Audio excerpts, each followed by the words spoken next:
خوابگاه پسران در شمال خیابان کارگر است. این خیابان در جنوب به میدان انقلاب می رسد و دانشگاه تهران نزدیک این میدان است. خوابگاه از دانشگاه کمی دور است و محمد با اتوبوس به دانشگاه می رود.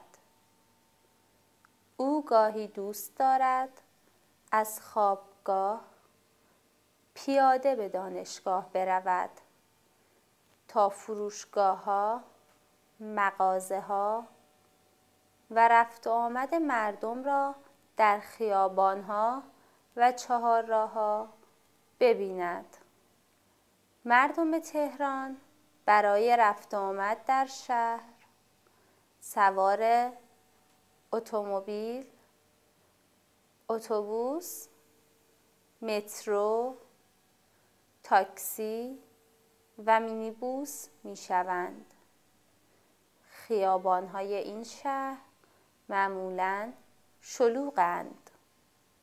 خوابگاه پسران در شمال خیابان کارگر است.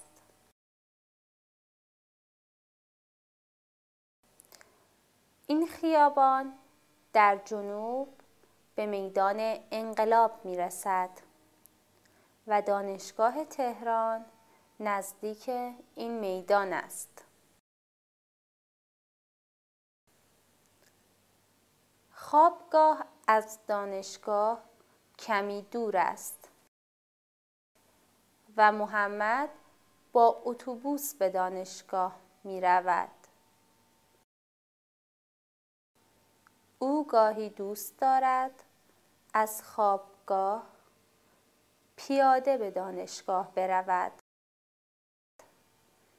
تا فروشگاه‌ها، مغازه‌ها و رفت و آمد مردم را در خیابان‌ها و چهارراه‌ها ببیند. مردم تهران برای رفت و آمد در شهر سوار اتومبیل، اتوبوس، مترو، تاکسی و مینیبوس می شوند.